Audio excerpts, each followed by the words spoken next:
Fashion Scholarship Fund. Welcome to our first ever virtual Accelerator Grant Shark Tank pitch event.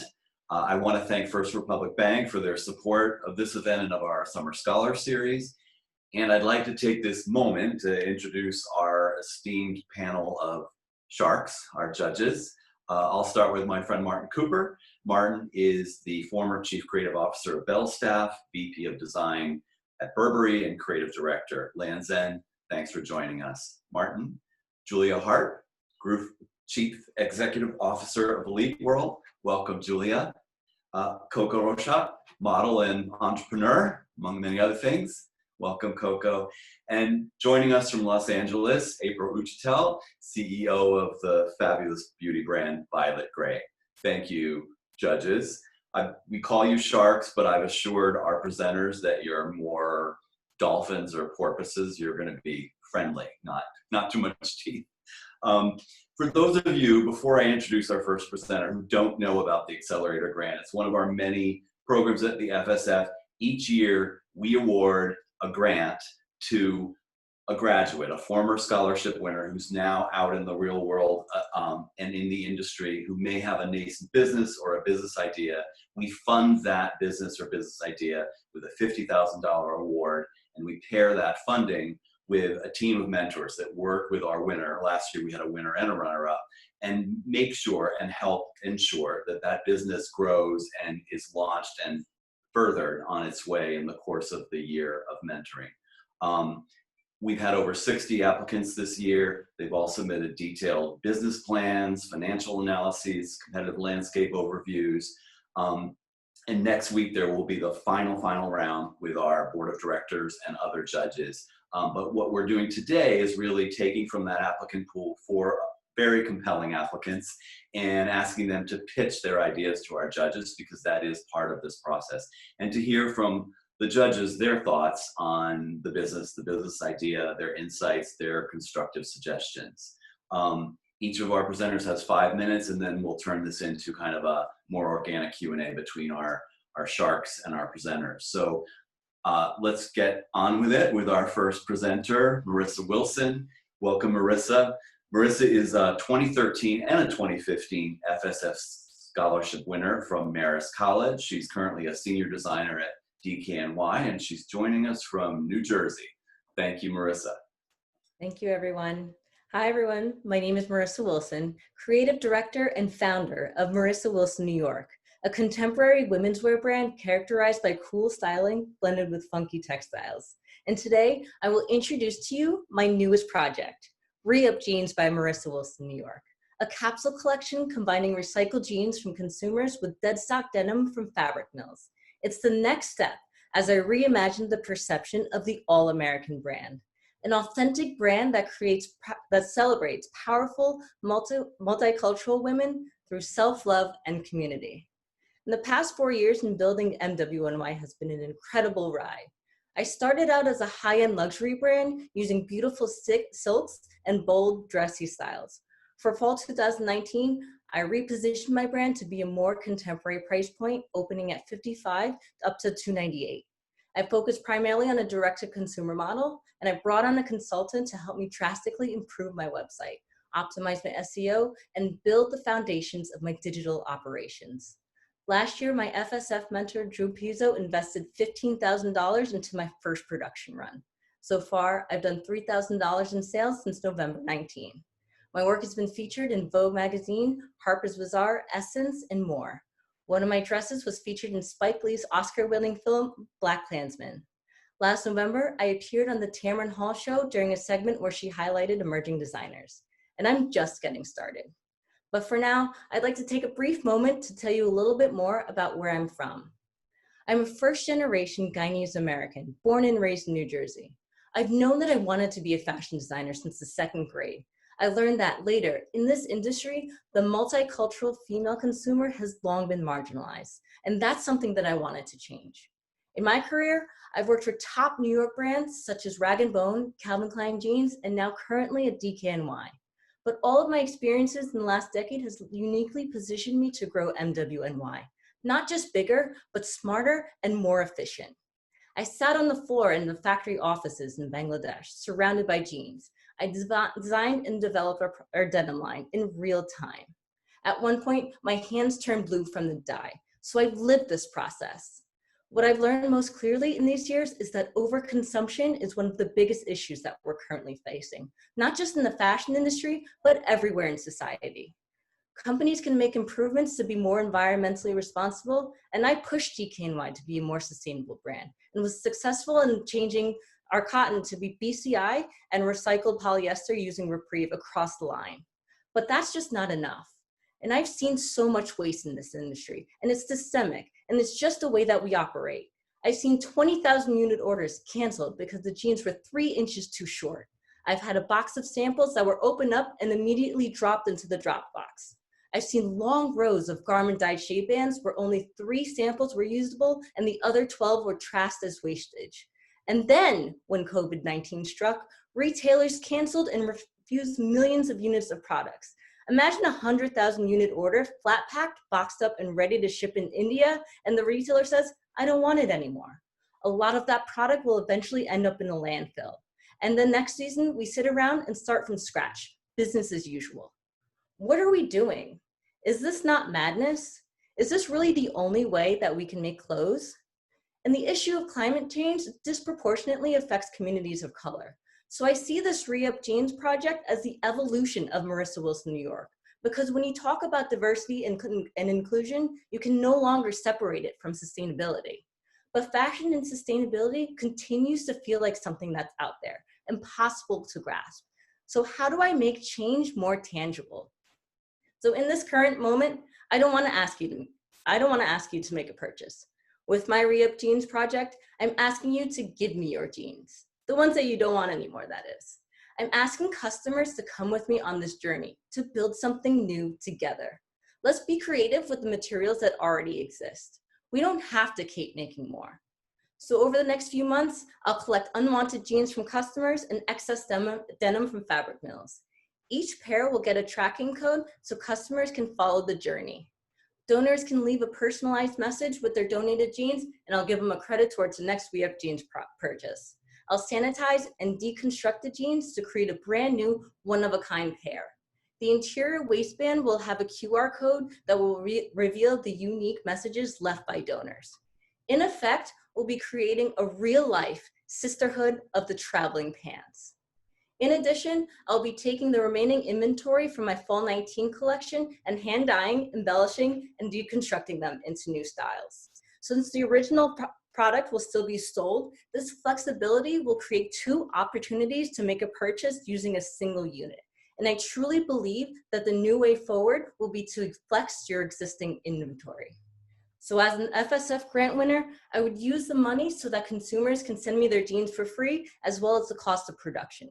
But most importantly, I would look for guidance in leveraging my own marketing power to position Marissa Wilson, New York as the new generation of the all-American fashion brand. So this industry doesn't need another collection. We need innovative thought leaders to meet this current moment. And that's what I'm prepared to be. So I ask with you, with urgency, to invest in me.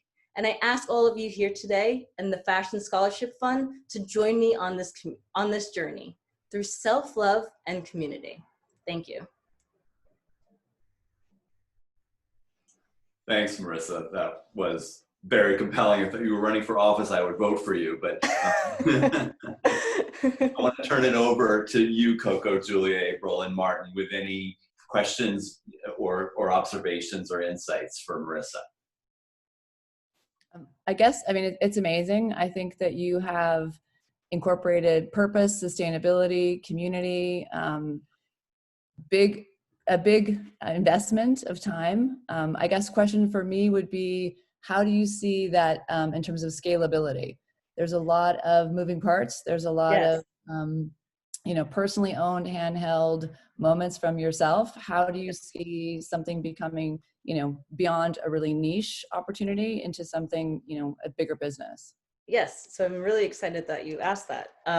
So for this jeans project, instead of going to a standard jeans manufacturer that is used to, having a a specific line, and they cost in a very specific way because we get the fabric, we sit in the line, and this is how we make our product.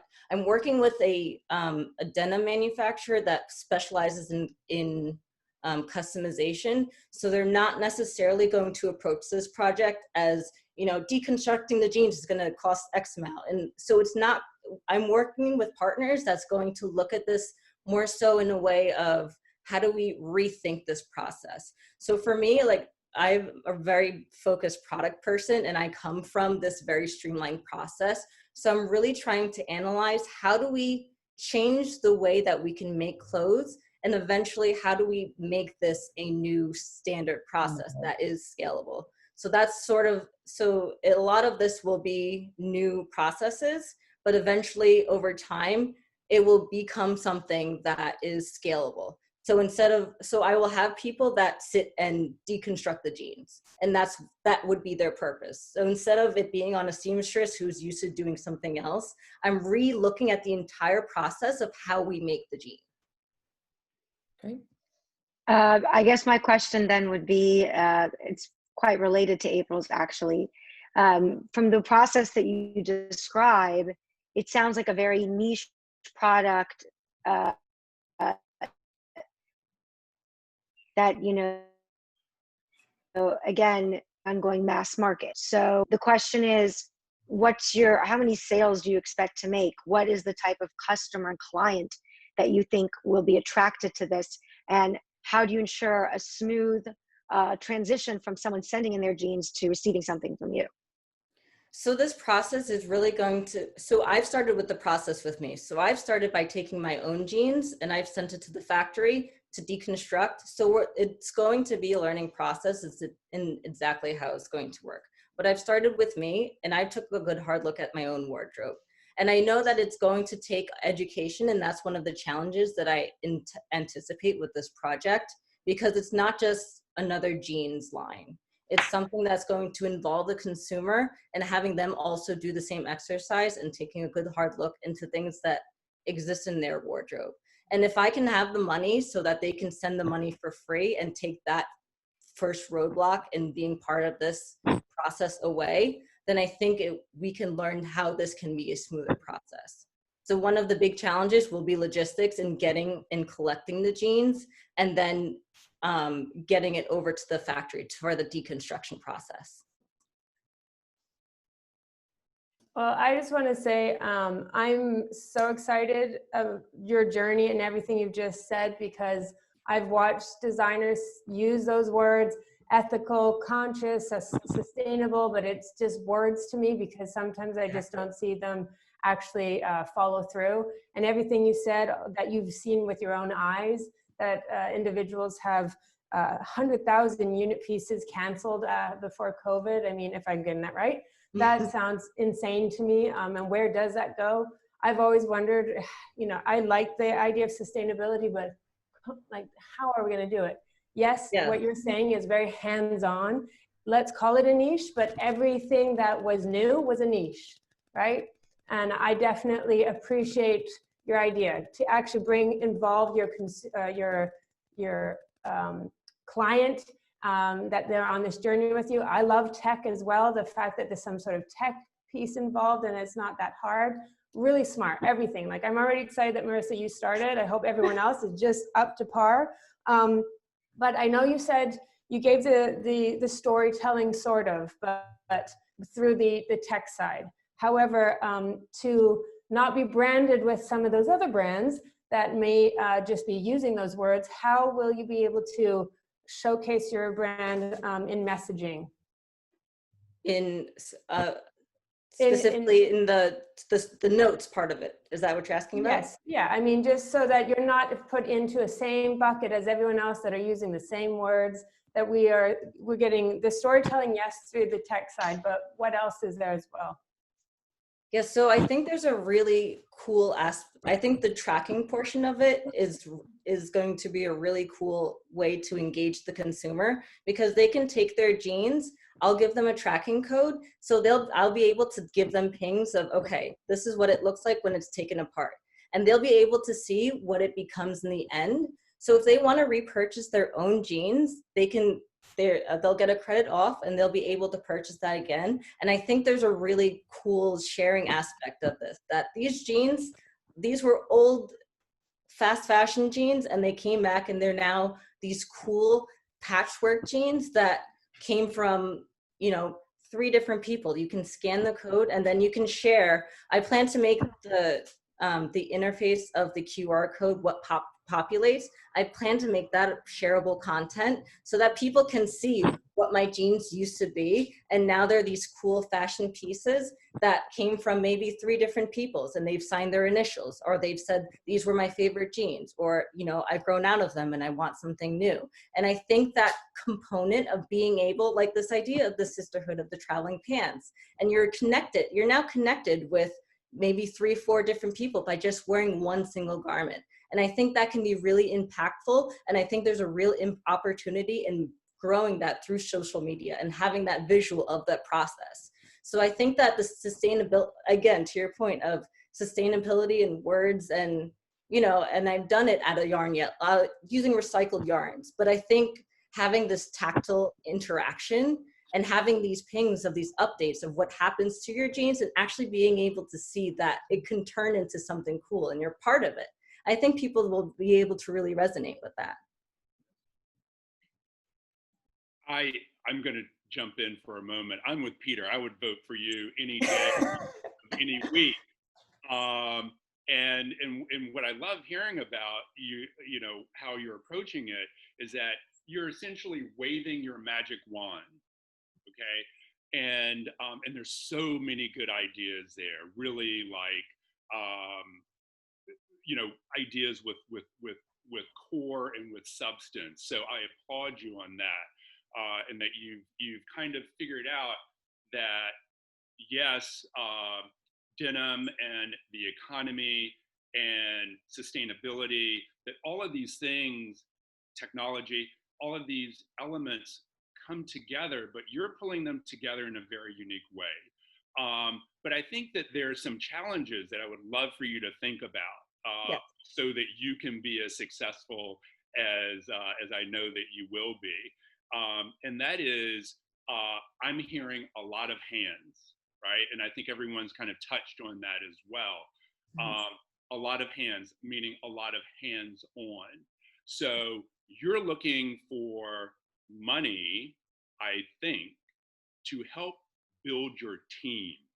Okay, so each of these aspects that you've been talking about is almost a separate business unit unto itself, which means that you need to add a line item in your budget to make sure that you are funded for that.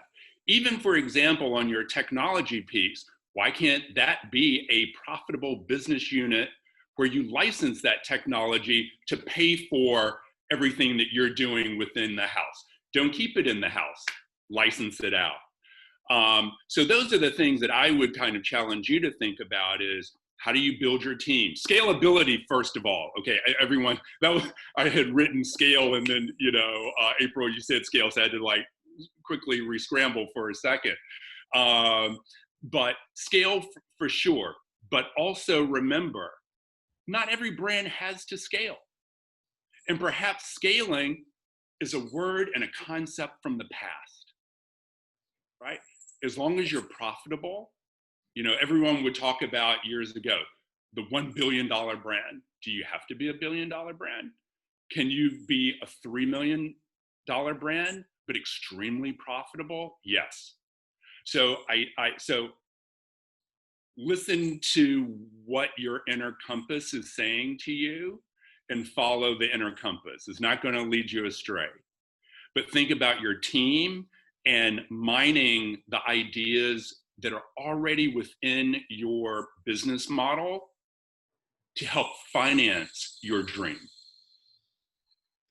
Yes, thank you. And that is one approach that I've been starting to do. Last year when I brought on that digital operations consultant to be able to, because previously I had just set up a website that had nice facing, nice interface, but to really dig into that and to be ready to what happens if my website blows up. So having that preparation there was one department that I really focus on building. So I see this as the next step as to building these different departments. And I believe that with my experience in having these mass markets and seeing the process, I know that these are the steps for when you do have those those 100,000 or those multi-million-dollar units. So I have that experience and to understand what that looks like. So now I need to build those pieces to then bring it up to that point. And to your point, it doesn't necessarily have to be 100,000 units. And I don't think I necessarily want to produce 100,000 units of anything. But really, to your point, to really figure out how to make this profitable, because again, the process of making this jean, if you stick this in any factory, they're going to say this is too much of a headache. There are too many moving pieces, and it's going to be a $500 jean. So if I work with someone who is willing to help me figure out what those components are, I think I can figure out a way to make this process something different and something profitable. So you mentioned the $500 jean. Obviously, one of my questions was about what is the margin and kind of the price point at the end of the day once you pass through all of these, touch points. And if you're direct to consumer, which it sounds like that is your distribution strategy, and you're clearly targeting, I would think, a younger consumer who really understands and really is motivated by this new luxury, which is what you're building.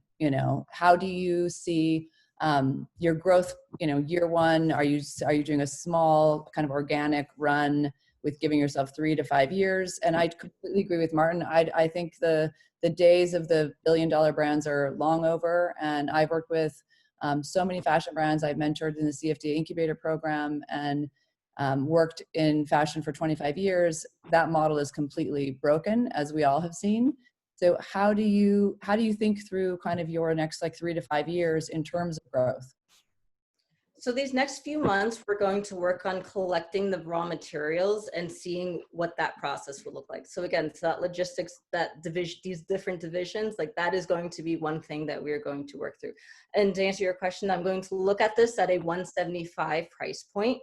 And so that is the sweet spot of where I want to be in affordability, because again, to my diversity and inclusion messaging, I don't want this to be like a $500 jean, because you talk about all of this and bringing people in, not everyone can afford a $500 jean. So that's really why I brought down my my price point in the first place.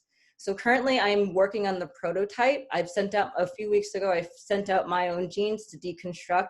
And right now we're in the process of getting that prototype done, and then I'll get costing. We're also working on these different processes and how much each one of those steps is going to cost. And then we'll see what type of volume we need to be to get it at a workable margin. So all of those things are, you kind of have to roll up your sleeves and do the process, and then take into account the materials and the time to make that happen. Marissa, before we move on to the next, but I just want to say, if you're going to build your brand from sustainability, everything you do will be scrutinized, right? They will look at you and say, you said you dyed it with your own hands. Well, was that dyes? Were those dangerous dyes? Are they chemicals? Did that harm anyone? You took a flight because you had to go, who knows, for work. Well, was it carbon, neutral? All those things will be scrutinized. Are you prepared for that? And do you have a plan for that? Yeah, so at surface level, I didn't want my sustainability message to be a 40-page corporate responsibility report. I didn't want it to be so highbrow and so not understandable that people wouldn't really understand. So the first message is, in terms of sustainability, is to get people involved and to see how we all can be part of doing better. So that is sort of like the first step on making progress there. I currently have a template of these questions and answers, so that as we look at it, as we build this process that I'm currently working with, how long does it take? How much water are we using? What's the energy source? So we kind of have these open boxes right now to then say, this jean takes X amount of wattage of electricity or this amount of water. So right now we're trying to take stock of how long it takes, and then from there we'll see where we can scale back and where we can improve. So right now we're working with an open Excel sheet of questions, and we're working on figuring out those answers. Marissa, thank you. I'm sorry to jump in because I feel like we could ask you questions and talk to you for a long time. That was really wonderful. And I hope you quickly copyright Sisterhood of the Traveling Pants if you're allowed to. But that was really interesting, I think, for all of us, just talking about what it means to scale and what it means to have a successful business. And to Coco's point, what it really means to own words like sustainability and transparency and ethical manufacturing. And congrats, I think you're onto something. So thank you for your thanks very much. I'm going to quickly pivot from New Jersey to Los Angeles, where we have Tim anxiously waiting. And apologies, Tim, we're going to move this forward as timely as we can. But you were runner-up last year. You're in LA. You've been in business now for some time, and you've had some benefit of some mentoring. So anxious to hear from you. Tim, for those of you who don't know, is a 2019 scholarship winner from University of California in Berkeley. Over to you, Tim. All right. Hi, everybody. As Peter just mentioned, my name is Tim Pembrey, and I studied business administration and environmental economics at UC Berkeley. I'm also an FSF alumni from 2019, and my co-founder, Feline, and I started Foundationals, a direct-to-consumer women's fashion label committed to making low-impact clothing for high-impact women. So it all started out for us in 2018 when we were still in college and we were thinking about starting our own fashion brand. But while researching the current state of the fashion industry, there was one thing that became very apparent to us very early on. It's that the fashion industry is one of the most polluting industries in the world. So one thing, amongst other things, is that the fashion industry accounts for over 10% of global carbon emission. And although awareness of this issue is rising quickly, and 73% of women are actively looking out to purchase sustainably made clothing, only 37% say they've actually done that in the past. As we've learned, this is because sustainable clothing is marketed at luxury prices, there's a shortfall of fashion-forward designs, and there's a lack of communication, community, and transparency, which are all very necessary to build a brand and to build a cult-like following. So enter Foundationals. We exclusively use sustainable textiles and source ethical production for all of our garments. We design our products to be bought at an unparalleled price-value ratio and to take into account our customers' voices in the process of designing our items. Oh, sorry, Alyssa, I think you could switch to the second slide already. All right, thanks. To further promote transparency and to showcase our commitment to offering high-quality pieces for our customers, we utilize 360-degree walkthrough tours for all of our customers to explore our factories right at the comfort from their own home. Using our website and our social media platforms, we aim to foster a community and to create an ecosystem for our customers to engage with. This will include our upcoming supplementary platform, which is called The Deck, where customers can spend more time engaging with our brand on a personal level. The deck will focus on stuff like transparency, giving our customers a behind-the-scenes look into the fashion industry, how it's made videos, and interviews with high-impact women all over the industry, just as an example. Now let's talk a little bit more about our products. So at Foundationals, we're focused at designing high-quality, elevated basics. So the first product we launched with was the hedge sweater.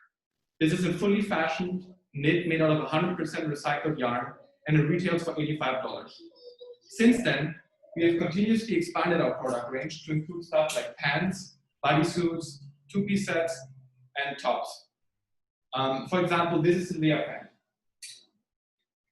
It's a high-waist, straight-cut pant that has been one of our best sellers in the last couple of months. This month, and for the time moving forward in the summer, we're going to be launching highly requested essentials such as this God-certified organic cotton ribbed tank top, which is going to launch in 3 colorways, and we're super excited for that. We're also going to launch this fun button-up shirt, which is also going to launch in 3 different prints, and it's made out of Lenzing sustainably sourced viscose. As you see, everything, not just our textiles, but everything down to our hang tags, to our labels, and even our packaging, you can see here, is all made out of 100% recycled materials and is biodegradable.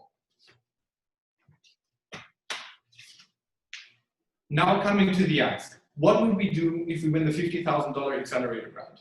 And I think it makes sense here to illustrate where we're at right now with foundationals. So last year, we've identified a problem, we found a unique solution, we tested our hypothesis and then set up operations in Los Angeles in October 2019. Since then, we've made over $60,000 in sales and have found our product market fit. Our products have been spotted on Lucy Hale, Claudia Sulewski, and Alicia Silverstone, amongst other actresses and influencers. We have a repurchasing rate of 38% and a return rate well below 10%.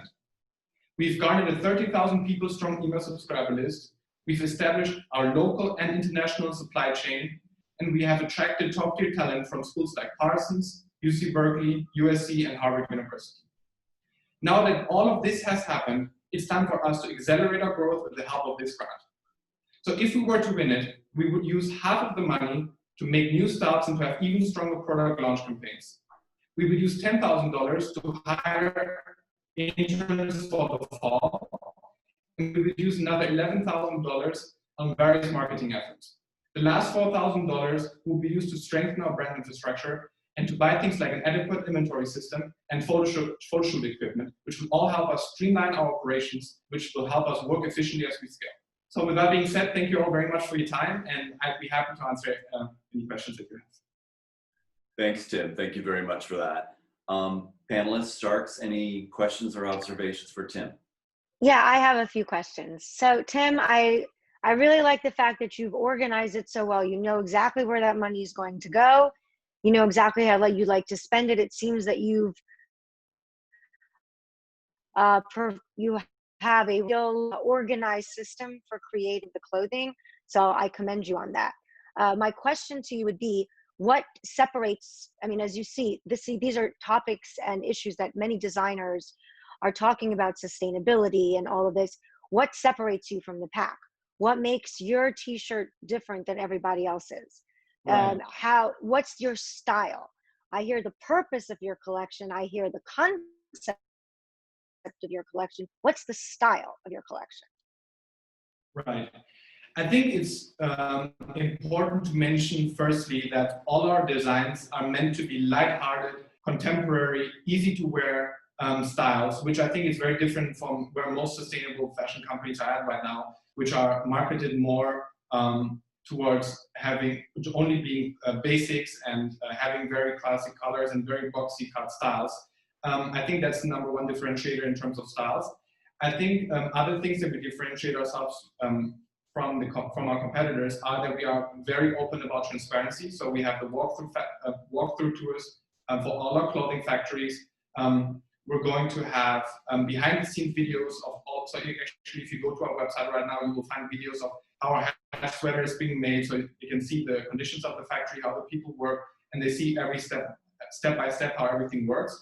And I think lastly, I think there are some fashion brands that continue to scale now, even though they have the sustainability aspect about them.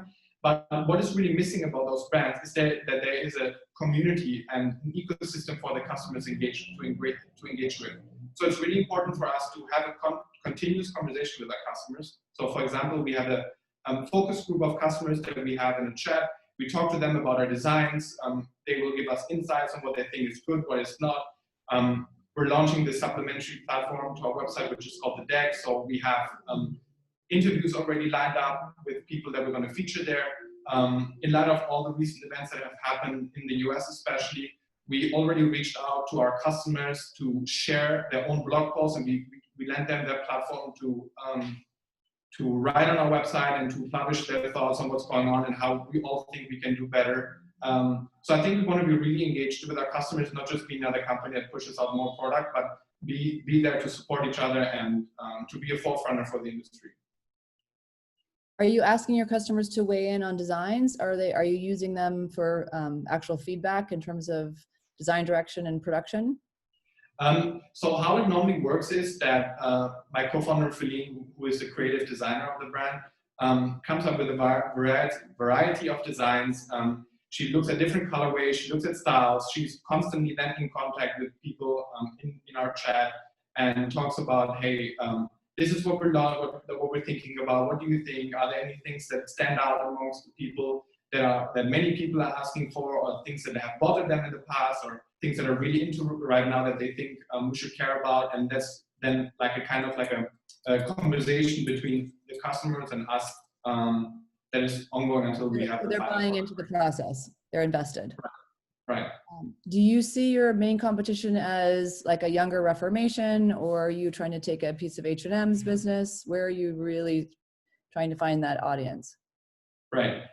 So I think the younger Reformation is a good starting point, although I would say our price point is quite a bit lower than Reformation. So I think we're more in the price range between $70 and $85 for most of our pieces. I think also that Reformation has lacked something in terms of brand building, in terms of doing something else and just pushing our products very quickly. So we care about building our brand a bit more. I think in terms of that, I think you could look more a little bit at Everlane, that cares about publishing their factories.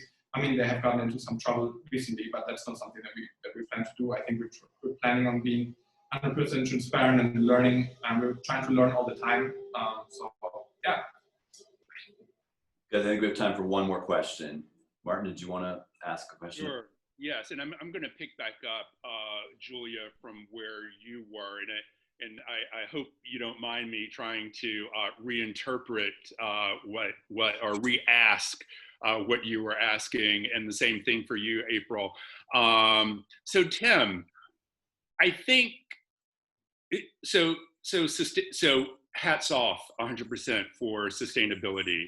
It is almost mandatory today, and I applaud you for going in that direction.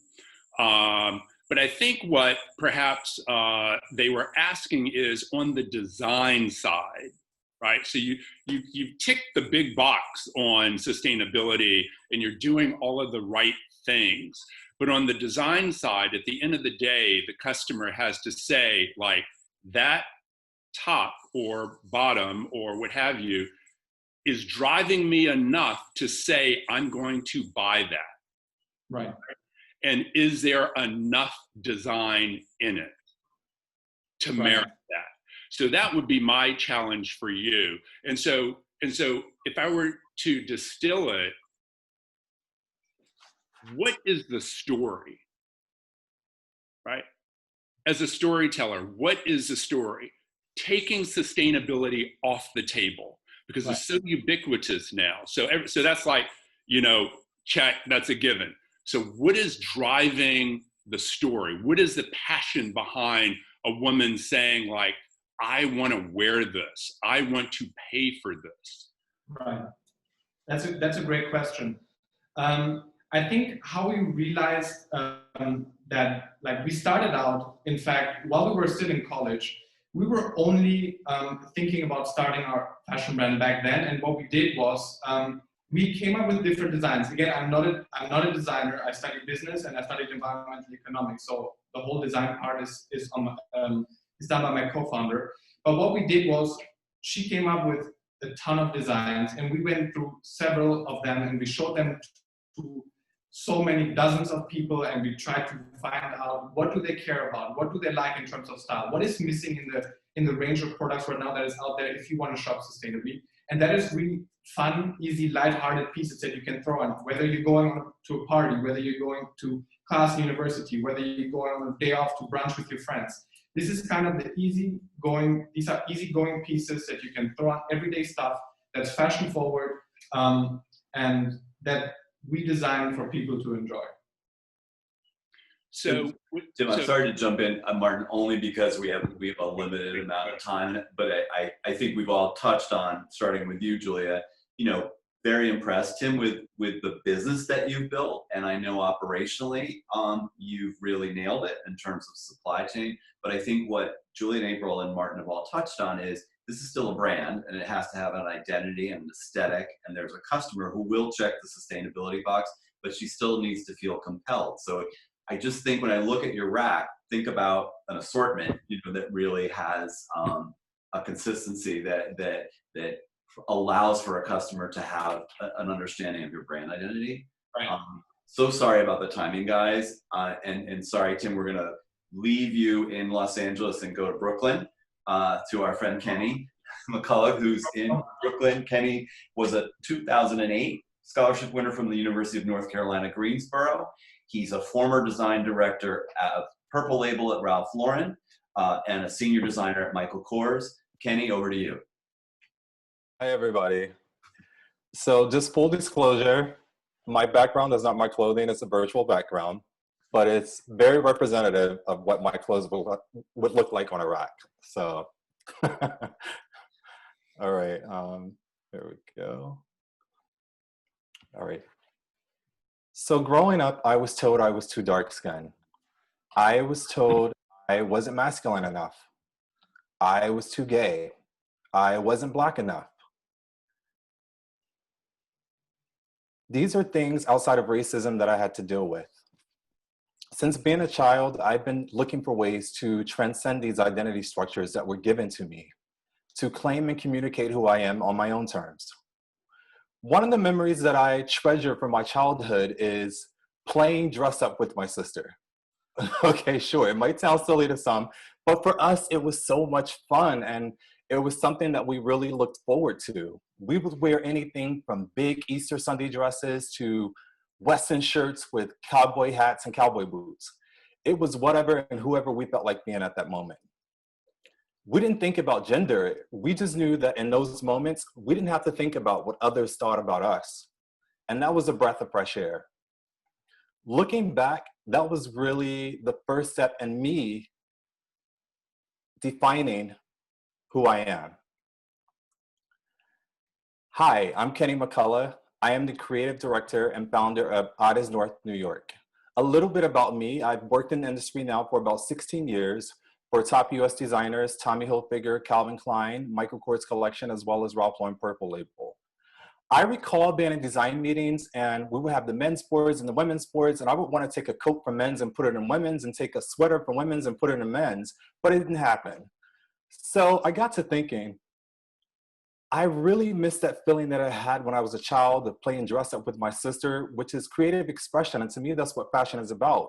Hence why I became a designer in the first place. So I became the architect of a world not restricted by gender, sexual orientation, or race. A world thoughtfully curated that is forward-thinking, minimalist, yet expressive.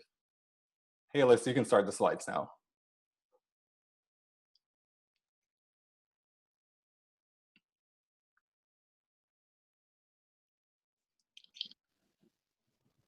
Founded by me this year, 2020, North is a luxury, gender-neutral, ready-to-wear brand.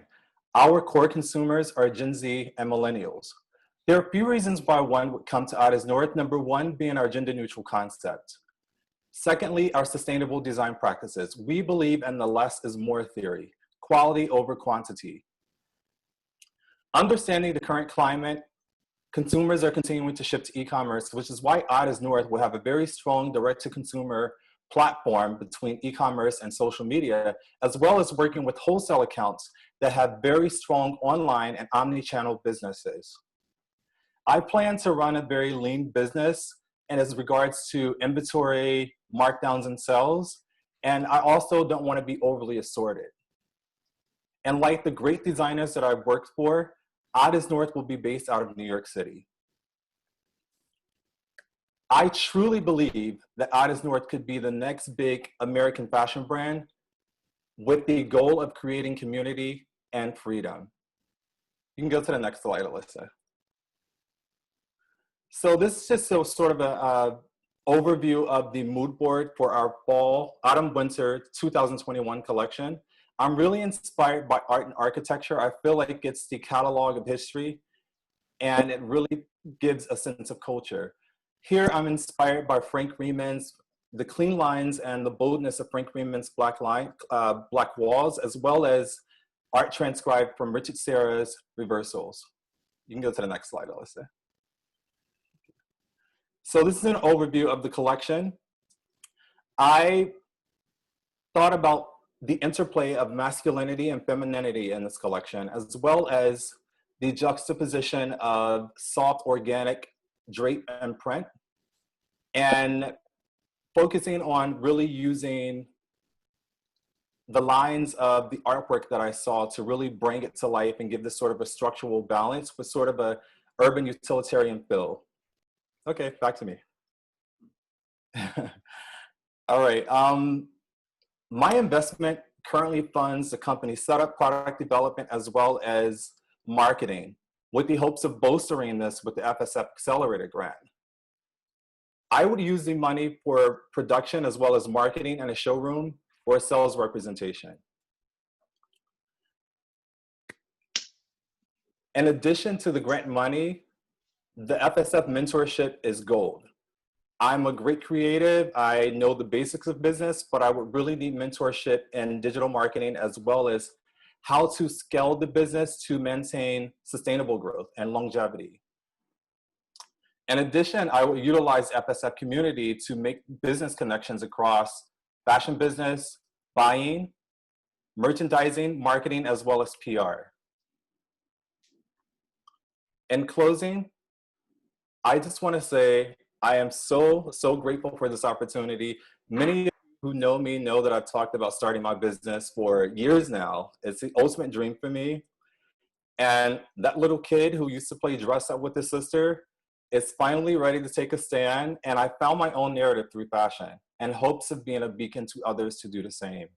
And if I can leave you with one final thought, style that transcends gender is a rite of passage.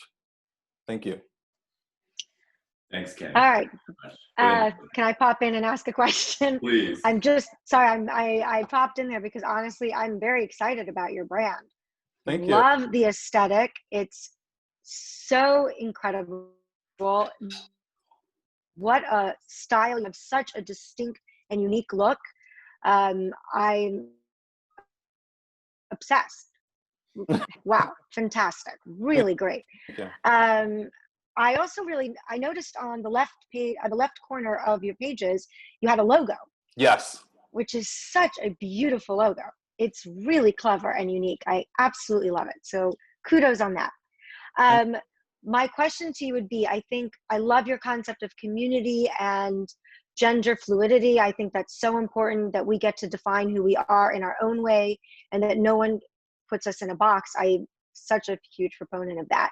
My question is, how do you plan on using the digital space? How do you plan on communicating your message about that inclusivity, about that fluidity? How are you going to market that and utilize the digital space to push forward that message? Because I think you have a very strong message.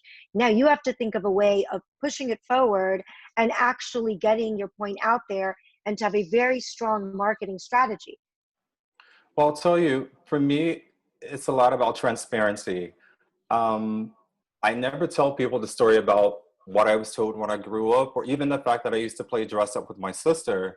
So I think the first step in that is having a compelling, authentic brand voice, which is what I want to bring to my consumers. But I want to do this across YouTube. I want to utilize Instagram because that's a big opportunity to sort of tell your brand story. And I want to work with people like me. You know, the story behind my brand, Odd as North, is about feeling like that odd person out sometime and being able to come forward in the world and say, hey, I am who I am right now. And fashion is a big driving factor to that. You know, it helped me define who I am. And I wanted to be able to help others do the same. Kenny, so I am one that goes to my husband's closet all the time and picks out clothing. And he's always like, you have a big enough closet. Why are you in mine? I will go to stores and I will go to the men's side, and I have been not escorted, but like brought back to the women's side, being like, this is where you're supposed to be. So I truly do love the blend of both worlds, men and women, and feeling like I come into a space and I decide what I want to wear. But many brands have experimented in this so-called genderless clothing. And mostly what I notice is oversized menswear that women can sort of appreciate. Where do you see other brands have gone wrong, and why would you want to come into this space? I know the story, but I mean, you come into a space where there are others that are claiming to do it, but sometimes I feel that's wrong. What is wrong about them, and what are you feeling in that space? I feel like some brands, they aren't really getting the brand story out there. There's no, I've seen some unisex brands, and there's not a lot in the luxury space particular, but I actually want to create clothing that people want to wear, not some big oversized drapey illusion that people create because it feels like it's something that men and women could wear. I want to actually do tailored, great clothing that people could wear to work, they could wear anywhere. And also, just creating a space that is truly a community and freedom. And I feel like a lot of unisex brands, at least the ones that I would compete with, I feel like that's sort of where they're lacking. And just to follow up, do you, from sizing wise, us ladies like to know what size we're in and what clothing. Is it going to be a men's size, women's size? Will it be a new sizing? I mean, that's also great storytelling too. I mean, as a model that has to deal with the pressures of fitting a dress, and then what size do you fit? And it is so frustrating to go to a client who's saying, you don't fit the right size, it's not the appropriate thing. My head spinning here. Wouldn't it be interesting if you could actually create, your own personal sizes so that it does blend men and women? But I was wondering, do you already have a solution for that? That's something that I've actually been working with and thinking about. I noticed that a lot of even brands that aren't unisex, they're starting to offer double X small and on up to like extra large. I do want to create a new sizing that would be universal between men and women. So that's something that I'm currently looking at and I'm really thinking about at the moment. What is your price point?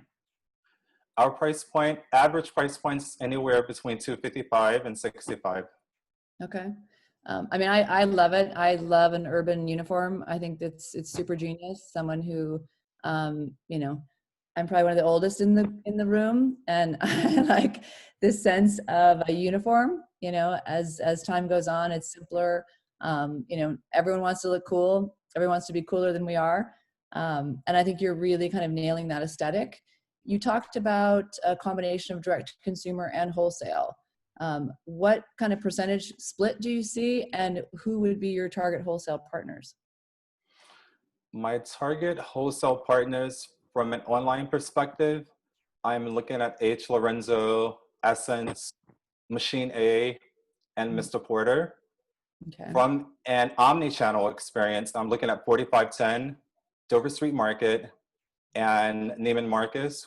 And then also in the UK, I was looking at the concept store, Selfridges Agender.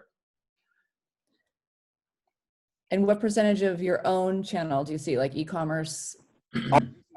Yes, I definitely, especially with the way that fashion is kind of shifting. Forbes stated that e-commerce is up like 68% as of mid-April versus the 49% that it was in January. So I know there's a shift towards e-commerce, and I definitely want to take advantage of the opportunity by having my own e-commerce site as well. But would you lead with your own e-commerce as your focus, or would you rely heavily on wholesale? I think the split, honestly, for me would be primarily wholesale, just because of starting out, the money that I have right now to start out. I've budgeted to take up production and wholesale and then utilize part of that money to cover costs for DTC as well. Thanks, Kenny. I'm so sorry, guys. I hate to be the timekeeper, but we do need to move on to our fourth presenter. Kenny, that was really interesting, and I commend you for following a dream you had apparently a long time ago. So excited to see where that takes you. So we are leaving Brooklyn, New York, and we are headed to Miami, Florida to hear from our fourth and final presenter, Andrea. Hi, Andrea. Andrea is a 2015 FSF scholar from FIT. I'm going to turn it over to you, Andrea Spiridonova. Hi, everyone. I'd like to invite you all to sit back for a moment and imagine yourself slipping into a gorgeous piece of clothing, one that's so special and so unique that it makes you feel the same. As you walk down the street or enter a room, you get a rush of adrenaline. Eyes are on you. People are intoxicated by you. Even when it's hanging in your closet, you see it and you remember where you were, who said what, and even how you felt. You have a special connection with this piece and with the way it makes you feel. This is the story of Spiridonova. I'm Andrea, former ballerina, FIT grad, and the founder of Spiridonova. We're a luxury brand of artistic garments based on American craftsmanship, fine tailoring, and our own unique fabrics. Styles from our debut collection are currently selling in New York City at Bergdorf Goodman, and we're even featured in one of their iconic windows. Work like ours literally can't be found anywhere else because it only exists here, made right in our Miami studios. This makes our clothing not only incredibly unique, but also undeniably ours. Now for a little backstage view of what it looks like, Elisa, if you could please share your screen and play the video. With natural materials and sustainably dyed, we've redefined American craftsmanship using unique textiles made solely by us. Each garment sings its own special story, taking you on a journey with poetic detail. Our pieces are strengthened by machine and each given a unique serial number. A mix of both fashion and art, there's an energy in our garments, an emotional connection. More than just clothing, it's an experience. There you can see our coat in the window at Burberry. And Elisa, if you could please go to the next slide. With natural Here you can see some of the ways we use our textiles, included our felted silks, cashmere, leather, and fine wools. You can also spot one of our handmade purses there. And the next slide. The Spiridonova experience continues on after the product sale. Our hang tag doubles as a certificate of authenticity, and it proves that it's an original and collectible piece of artwork. Some of our clients really love this aspect because they too are art collectors themselves. Each limited edition piece has its own unique serial number embroidered inside. You could type that in on our website and it'll take you over to our, you could type that in on our website and it'll take you on over to our website where it'll take you to your own dedicated web page. There you'll have hidden content based on who made the piece, the amount of hours it took to make, and even show you distinct videos on your piece being created. We think this is a super transparent way of doing business. Thanks, Elisa. I started this business with limited money and an incredible amount of hard work and dedication. Anything a client asked for, we delivered on, and quickly. I learned many aspects of the business, from not only production all the way to EDI compliance with Neiman Marcus. I had 100-hour work weeks and I spent many nights sleeping on the studio floor. But most importantly, I'm very proud of the fact that I began to hire some design graduates and train them as skilled artisans, very similar to the studios in Europe, except right here in our backyard in the United States. I've taken the company as far as I can go on my own, securing relationships with Bergdorf Goodman and even some press like Women's Wear Daily completely by myself. Now I want to bring the business to the next level, and I need the Accelerator Grant to do so. The grant funds would be used to hire and train a small but dedicated staff of full-time employees. These apprentices would learn a mastery of skills in textiles, they'd stay with our company, and they'd grow along with it. This would be a way of, I think that this is a very unique opportunity in the fashion industry because there's not a lot of highly skilled artisan workforces within studios in the United States. So this way the fashion funds would be going to create a unique job opportunity here in the United States. This way it's not about me, but really about paying it forward.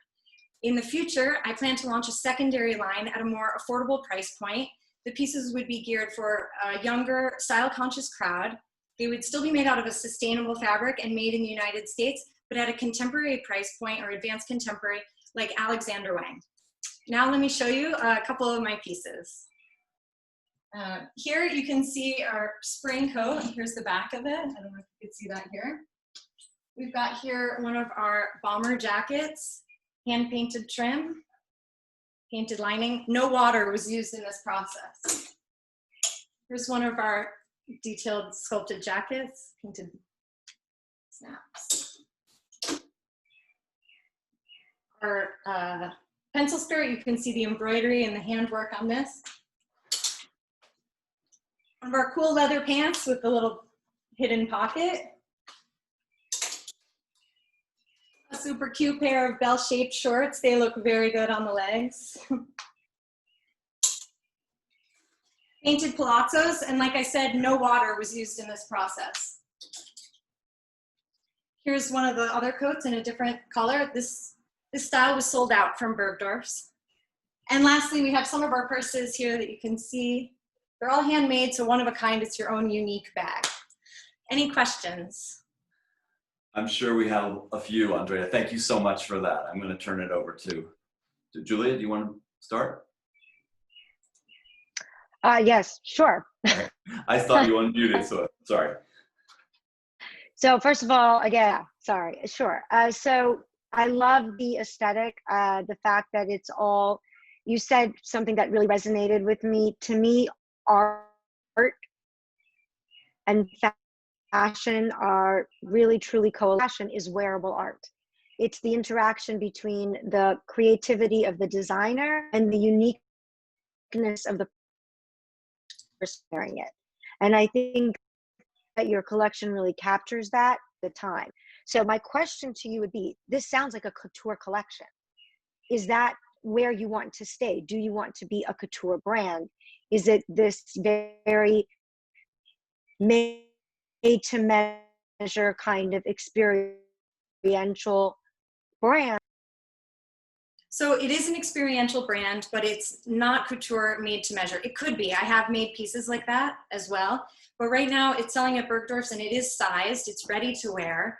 It's sold in the advanced designer category. So our prices run from $500 right now to $4,500 for the long coat. But that's why the reason for the secondary line eventually would be a lower price point, and there wouldn't be as much handwork. The price all goes towards the people who are making the pieces, you know? So there isn't a lot like that in the ready-to-wear market. There are a few brands like that, and we sit with them. And each of these pieces are unique, so I think that the people who have purchased them, they realize what it is. It could be couture, but it's not. It's ready-to-wear.